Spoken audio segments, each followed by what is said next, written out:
Okay, time being 9 a.m. on March 30th, 2022. I'd like to call this meeting to order of Kane County's American Rescue Plan Committee. Clerk, please call the roll. Bates, Bates here. Brown, Froz, Fraz here. Gums, Gums here. Kenyon, Here. Leonard, Leonard here. Martin, Molina, Molina present. Strothman, Strathman here. Tepe, and Sanchez. Sanchez here. Hey, can I please have someone ask for unanimous consent to approve the minutes of March 16th, 2022? Raz moves. Any objections or corrections? Hearing and seeing none, the minutes are approved. Public comment on agenda and non-agenda items. Is there anyone here or online that would like to deliver a public comment to this committee? Hearing and seeing none. Chairman's comments, pretty short agenda. I'll try and keep it brief. And that is reflected there in my comment. Program manager update. Peter is actually a little under the weather today, so he's not here. But all of his updates really just have to do with the technical back end aspect of the program, getting all the agreements, the vendor agreements and all the various things together that are really uninteresting to this committee for the most part, but it's necessary work for us to be able to get this money out. And very soon, within next day or so, our community support grant awardees will be able to start submitting their reimbursement. So very excited for that. And I'll let you guys know once that is in full swing. The big six have already been in contact with us and we're working on that. So if there's any questions you would have for Program Manager Peter Phillips, just let me know or send him an email. I'd be happy to get you an answer. Okay, under budget considerations, I just wanted to have this on here as an item of discussion because this is really what this committee needs to start thinking about now. What is our spending plan? What is our budget for the rest of this money? We all have various ideas of what we'd like to see the money go to. The public is very interested in knowing what we're going to be spending the money on. And so that is really our next task. There's nothing else that I can think of unless somebody else here can think of what else we need to be doing as a committee. Because once we figure out the spending plan, then it comes down to execution. So just very briefly, I had previously typed up some notes. I'll just share those with you. It's very rudimentary. I have a little more detailed scribbles in a notebook, but I'm going to share my screen real quick. Hey, Mr. Kenyon. those of us who are running for re-election and have maybe an opponent, there's a lot of questions pertaining to this committee from the news media. Yeah. I'd say, I'm sure you don't have that. You didn't do that, did you? There's like 5 or 6 questions. It was quite tiring and boring. Well, I'm sorry that you had to go through that, Mike. That was tough. And you know, what are we gonna do with the money? How much or why? Yeah. Why didn't we give it all to AID or something like that? All right, let me share just very briefly, just some notes. Again. Is this showing up on the screen, Blair? Okay. Those at home can see it, but you guys can't yet. There we go. So just some very rudimentary sketches of where we go next. The needs and wants. What are our needs? That's the primary consideration. And I think when we've talked about this before, the biggest need that has come up is making sure that our budget is taken care of. I think that's the number one concern. As far as needs go, outside of that, I don't know off the top of my head what the actual needs are that we've discussed. We need, higher pay for our people and things like that, but that's outside of this program's reach.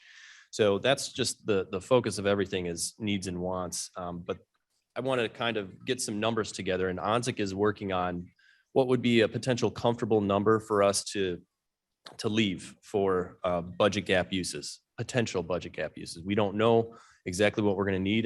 Anyone following the finance committee knows that sometimes we get more revenue coming in than we realize.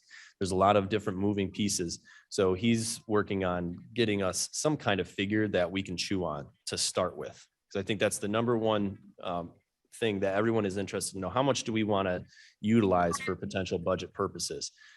So once we have at least something to work with there, then we can take a look at our departmental request. I think we've whittled it down to about $49 million.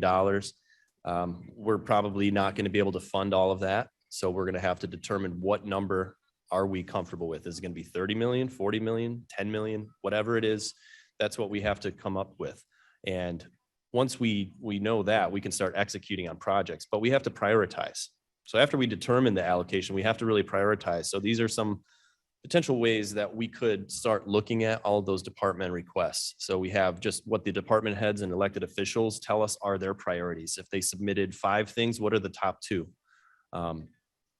Other ways to look at these requests, which projects are going to be going towards the economic recovery, which is a big part of the intention of the American Rescue Plan Act. So we have some projects that are in line with that. Health-related projects, such as what's coming from the health department specifically, very important, obviously, in the era of COVID. And then department-specific are there requests that are just going to be supplementing or supporting a specific department in the county. And then also what our county needs. I think one of the projects has to do with water, maybe not necessarily something our department needs, but in the future planning of the county, it may be something we want to consider. So these are just some of the sketches of ideas of how we might prioritize our departmental requests once we get to that point. And I'll definitely be open to any and all ideas from anyone on the committee and on the county board on how we might do that. But the process we'll have to go through really is just a prioritization and then decision-making. I don't know if we'll need to get the duo groups together again to start cutting things out of their department's request. But at the very least, I think at the next meeting, we should have this conversation in full, determine how we want to prioritize those requests, and then we can decide which ones to cut off of the list. But I think all of the department requests show some kind of need or some kind of good use of money in the county. Ms. Molina? Thank you, Chairman Sanchez. When we did this exercise back in October and November, and we were in the duo groups, we went through the request. I know as the health department came to us, and one of the big requests was getting a mobile VAX van. That was in October. Had we, everything had gone as well as we would have had a mobile VAX van in, May or June, but that hasn't happened. So I will continue to request that to be put at the top of the list, because we know that Kane VAX site is not going to be sustainable for the next year. People are going to be eligible for their 4th dose now. So we're going to need some kind of help for the health department. My second question was related to the FEMA funds. Do we have something in writing saying which of these department requests could possibly be FEMA related? Because that would help in our decision process too, I think. We had Ernst & Young look at, cursory glance at the requests, and there were very few that are FEMA eligible. And I think the VAC site was the #1 thing. So I don't know if you guys remember recently, we kind of did a little accounting jujitsu with Joe Onzik, and we took the money we spent on the VAC site. It was taken from ARPA. We put that back and used COVID savings money for the VAC site. So now those are eligible for reimbursement. So there wasn't too much, unfortunately, out of all of these that are FEMA eligible. There's a spreadsheet somewhere. I think I sent it out to you guys a few months ago, but I can try and dig it up again. Okay. It really doesn't tell you much more than that. Okay, just to keep us on our, because Dave and I did, a couple of departments, and some of them were like, this needs to be done now. This is part of the recovery plan. We should be saying yes to this immediately. So maybe some kind of timeline, like when would we expect to say yes to these departments? Because we're in the middle of the year already, so. Yeah, I think once we know which ones we're gonna fund, then that timeline gets created immediately, and we get executing on these projects. And that it'll be pretty busy for Peter and maybe myself and Jenny, but once this committee figures it out, then we can get going on it. Knowing some of the money doesn't come in till May, but that's 2 months away. Right. So by the time we have it all figured out and get going, that other Do you think money, within the next 30 days, we should be able to decide? yeah, Okay. I don't see why not. Again, there's really not anything else for this committee to do at this point. So let's focus like a laser on what our spending plan is going to be, knowing there's a lot of unknowns. there's a lot of uncertainties, and we have to come up with something, and we can change it later on if we need to. So those are just some considerations, some notes that I typed up, how we might prioritize, some lenses we might look at for prioritizing. Then external requests, we don't really have many external requests, but Casa Kane County is one that comes to mind. And then the possibility of round 2 of the community support grant program. What that might look like. Would we do it the same way? Would we expand our parameters and eligibility requirements, things like that?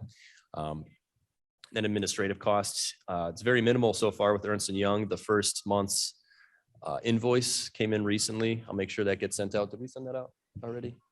The invoice for Ernst & Young?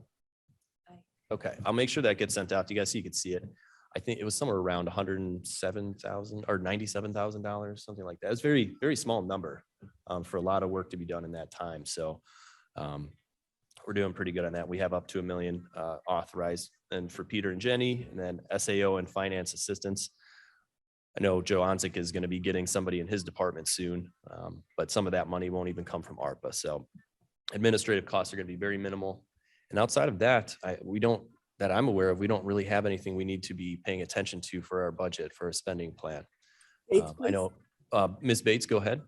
I'm sorry, I didn't mean to interrupt, but about the report on the budget gaps, possible budgetary needs from Mr. Onzik.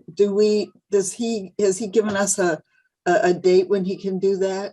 Do we know? And it sounds like, it'll take him some time to do that. Do we know when it'll be ready? I don't. I'll check in with him today. He's working on it though. Okay. So, and he's got a lot of spinning plates, as you might be aware of. So.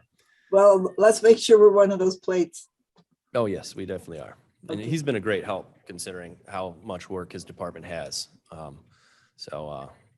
Yeah, so by the next meeting, we'll have some kind of figure to start with, and I'll be in touch with everyone ahead of that, because I want to get ideas before just saying, here's what we could do. Here's a potential plan, work on it. I want to get your guys' input before we get to the meeting. I just think that would be a more comfortable way for all of us to do it instead of hashing out everything in the meeting. So if we can have a little, forethought go into this, then that's better. So any questions or comments on this, Mr. Frost? Yeah, I just want to mention that, we've had some recent discussions. Well, we've had many discussions over a long period, but it's heightened recently about the building requirements and so forth. And there's been a lot of talk along those lines, broken down into 2 areas: judicial center needs for expansion and the possibility of moving this campus out to Peck. So I would like to throw that in the pot for consideration under needs.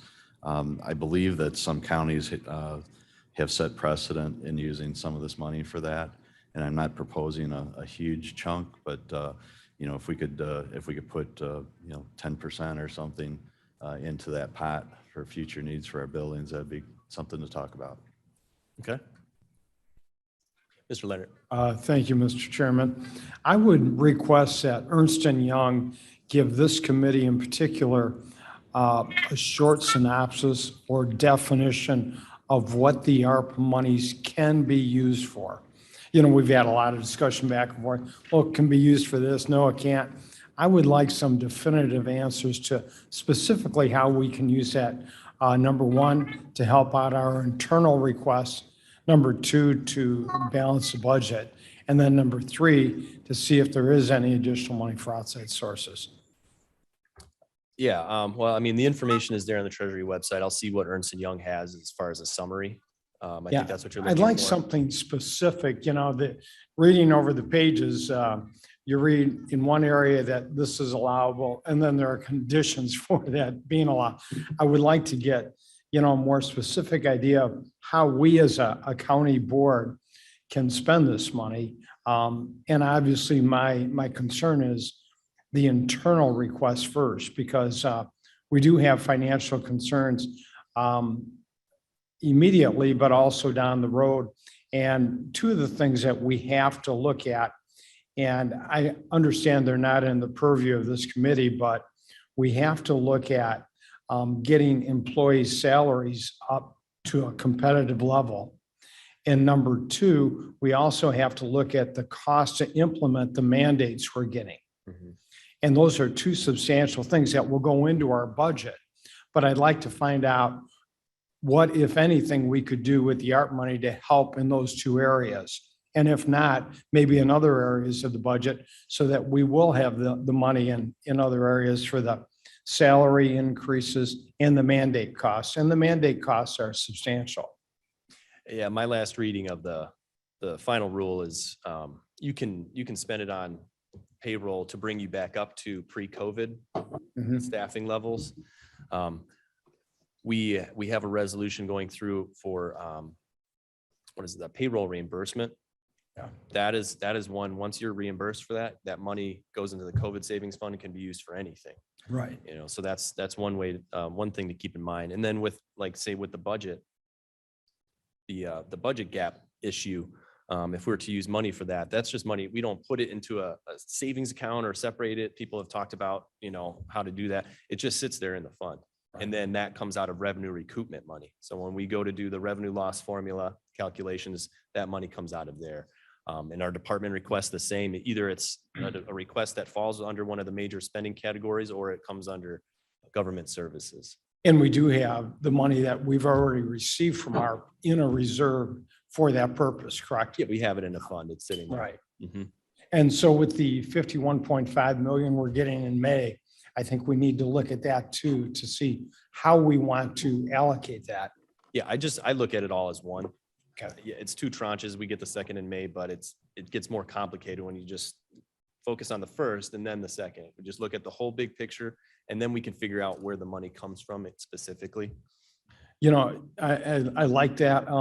The other thing was Peter Phillips was nice enough to get me an up-to-date amount of unallocated ARP money, including the May allocation. And that right now stands at just under $71 million. So we still have a substantial amount of money there to use to help, you know, balance our budget, improve things in the county. But we have to, as you said before, we have to define specifically what we're going to do in each and every department, and then also the allocation of that. So I think it's important that we maybe at the next meeting, if Ernst & Young could be available, I don't want to catch them off guard right now, but where they could maybe give us a brief summary of how we do that by putting it into a reserve or a special fund or whatever, and then having the ability to use it whatever way we want. Well, no, it's in a fund now. We The can't money put- that we've Yeah, received already. Yeah, the yes. ARPA money can't go into some special rainy day fund or reserve account or anything like that. It's just in its own fund right now. And as we decide what we're going to do with it, we take money out of that. We Right. did create a separate, was it a sub account for revenue recoupment? Yes. And so, yeah, otherwise it's just, we come up with the idea on paper, what we're going to do, and then we take the money, we draw it down from that fund. So we Okay, don't have to great. do much more moving of the money. It's just waiting. It's whispering to all of us, spend me, put me in the community, use me wisely. So any other questions or comments on budget considerations from online? Okay. But Bates, just a Oh, comment, Ms. please. Bates. Mhm. Sort of, we've heard from Mr. Fraz about buildings and Mr. Leonard about internal requests and budgetary issues. I believe I'm paraphrasing here, putting words in people's mouths possibly. But I'd like to say one more time that I would like to see another CSG round, the community support grants. I feel like that's really the spirit of the ARPA money, was to help the community as much as possible. And we've done, you know, let's all take one victory lap for what we've been able to do so far. And let's appreciate that some of these amounts are not enough for these nonprofits that we are trying to help, and that there are nonprofits that we narrowed out, you know, that we edged them out of the race, another race metaphor, but, you know, by concentrating on mental health, homeless shelters, and food pantries. So there are other groups such as CASA who don't fall into those three categories, but are very important to our community. So I'm putting in another plug for another community support grant round 2, just to keep that on people's minds. Appreciate that, Ms. Bates. Although you are a little ahead of us, I think at the next meeting, we're going to enact a sort of British parliamentary style where everyone just sort of yells at each other from the other side and throws chairs, maybe hot coffee and warm coffee. So yeah, save it for that. Do we have to wear wigs? Do we get wigs? I think That that was would be a my good idea. question. Yeah, I like that. Mr. Tepe? Yeah, Mr. Chair, Tepe here. I'd like to, sorry, my apologies for being late. I was in another meeting, but I'd like to really make sure that we, as quickly as possible, look at the internal requests and get them on the agenda. Absolutely. That's the plan. Mr. Kenyon? I was just thinking, probably the largest nonprofit in the county is county government. And whenever we invest in the county here, it does good for everybody. I'm just thinking of the clerk's office. If we can make that run better, it helps more people than anything else. And it's countywide. It's not just Aurora or Elgin or something like that. So just remember, we're a nonprofit. We only have certain ways to raise money, and they're all painful.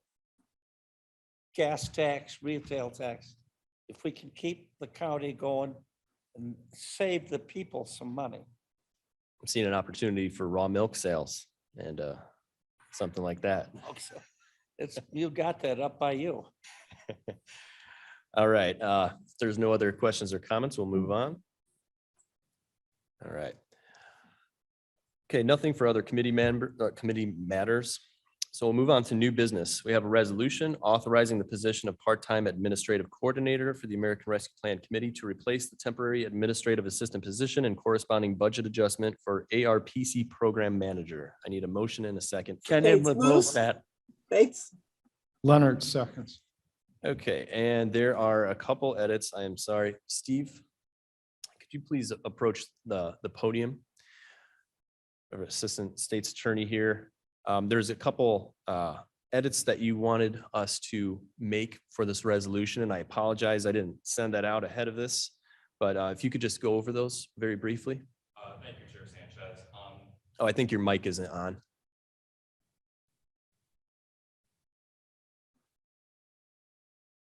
How does that one work? Where's our technicians when we need them? Hey, Steve, you can come up to one of these if you want.